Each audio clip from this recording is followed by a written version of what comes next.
こんにちは、漫画素材工房です。今回は一歩先を行く腕の描き方をご紹介します。難解な筋肉をすべて覚えることなく、それっぽい腕が描けるようになる方法なので、ぜひ最後までお付き合いいただければ幸いです。まず解剖学初心者さんがやりがちなのが、こういったストレートな腕の描き方ですね。うっすら関節っぽいものや膨らみっぽいものはあるんですけれど、基本的には直線的で棒のような印象の腕の描き方ですね。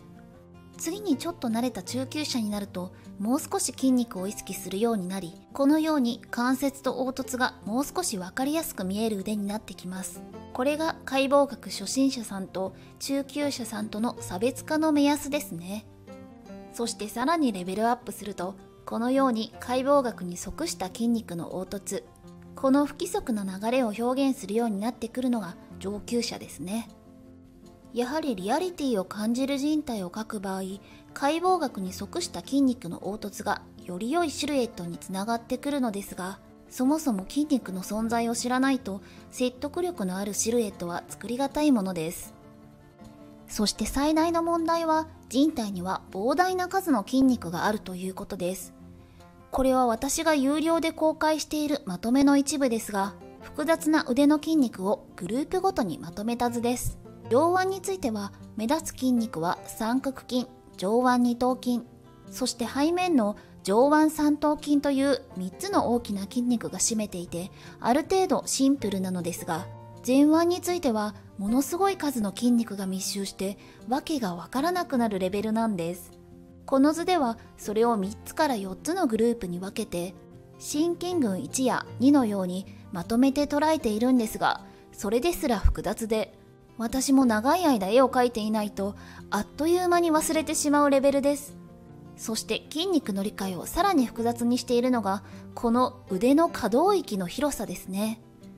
腕は上腕と前腕合わせるとほぼ360度回転するようにできています。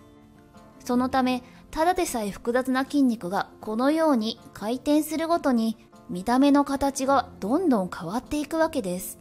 このシルエットだけを見ても、このように凹凸が目立っていたかと思えば、だんだんと回転するごとに腕のシルエットがストレートになっていくのがわかると思います。これがやはり腕の作画を難しく感じる原因だと思います。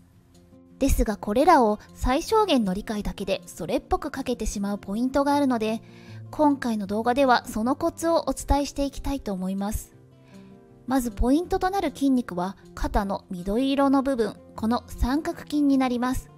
この三角筋と、あと前腕の側面にある水色の筋肉のグループ、厳密には腕頭骨筋という筋肉になります。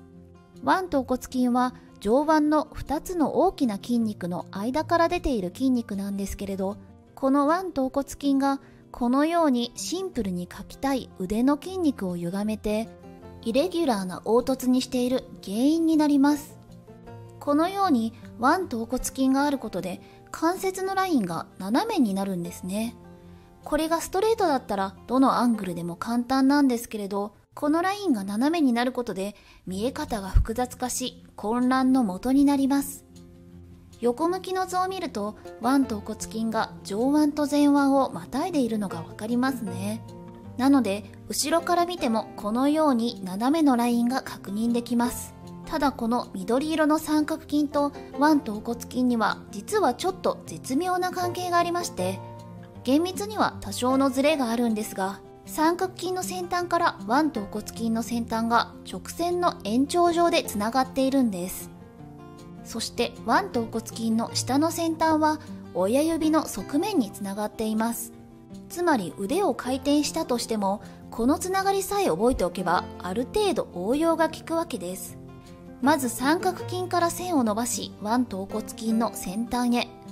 腕頭骨筋の先端を親指の側面へとこのようにつなげていくことで、シルエットの変化を意図的に作れているのがわかると思います。まず腕頭骨筋の形が一番目立つのは一番左の海外時の状態です。海外というのは親指が体の外側を向いている状態です。特に女性を描く場合はこの腕橈骨筋を強調することでとても色っぽい腕のラインを出すことができるので、ぜひ意識してみてほしいですね。そして親指が正面を向く真ん中の半開内の状態になると、腕橈骨筋が親指に引っ張られて回転し、腕の凹凸は少し弱めになります。そして一番右の開内の状態になると、完全に内側にくるっと巻き込まれる状態になるので、腕の凹凸はほぼなくなり、ストレートなシルエットになりますね。この理論さえ覚えておけば、開外と開内の腕のシルエットの変化も簡単に描き分けることができるようになると思います。では実際にこの理論を使って腕を描いてみましょう。まず上の絵は単純な楕円をつなげたソーセージのような形の腕になります。ここに不規則的な流れを加えてみましょう。ではまずどのようにすればいいかというと、このように三角筋の先端と腕橈骨筋の上の先端をつなげた上で、腕橈骨筋の下の先端を親指の側面につなげてあげればいいわけです。そうするとこの不規則なラインを意図的に作ることができます。実際に比べてみるとこの違いがわかると思います。人体の美しいラインをより魅力的に感じる腕になりますよね。では今度はこちらの腕に筋肉をつけるとこのようになります。先ほどと同じように三角筋の先端から腕橈骨筋の先端へ、そして親指の側面に筋肉がつながるように肉感を加えたら、このように簡単に不規則なラインが表せます。これも比べてみると肉感に大きな違いがあるのがわかると思います。では今度は少し難易度を上げて手前に向かってくる腕に筋肉をつけてみましょう。これも三角筋から腕橈骨筋へ、そしてこの親指の側面へとつながっていくイメージで筋肉を加えます。遠筋のあるポーズでは平面ではなくより立体を意識して、このようにここに盛り上がる凹凸を作る感じでシルエットを作ってあげると、とても肉感のある美しい腕になります。これも比べてみると違いが一目瞭然ですよね。よりリアリティを感じる美しい腕のシルエットになったと思います。ただ一つ気をつけていただきたいのですが、腕の自然な回転というのは前腕だけでなく上腕も一緒に動くということです。つまり基準となる三角筋の位置も変化するということですね。まずこの開外時は親指が体の外側にありますが、開内では親指は体の側にあります。前腕を徐々に開内して親指が体の側を向くと、三角筋の位置もどんどん内側に引っ張られてずれていっているのがわかると思います。なのでこの手法を使う場合、開外の時は三角筋の先端は腕の側面にあるわけですが、半開内、開内と腕を回転するごとにこの三角筋の位置も徐々に内側にずらしていく必要があるということです。この部分にぜひ気をつけていただきたいと思います。現在私は個人的に美術解剖学を勉強しており、そのまとめを有料公開しています。ご興味のある方は概要欄のリンクをご参照ください。それでは今回のまとめを解説していきます。腕には大量の筋肉がありますが、全てを覚える必要はありません。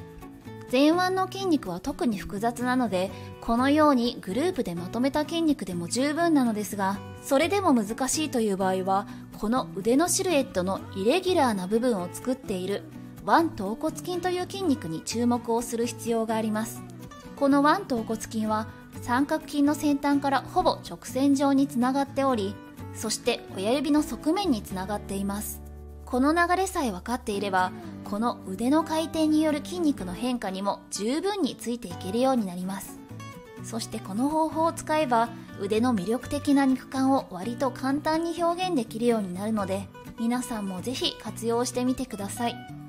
それでは今回の動画は以上になります。最後までご視聴いただきありがとうございました。また次回の動画でお会いしましょう。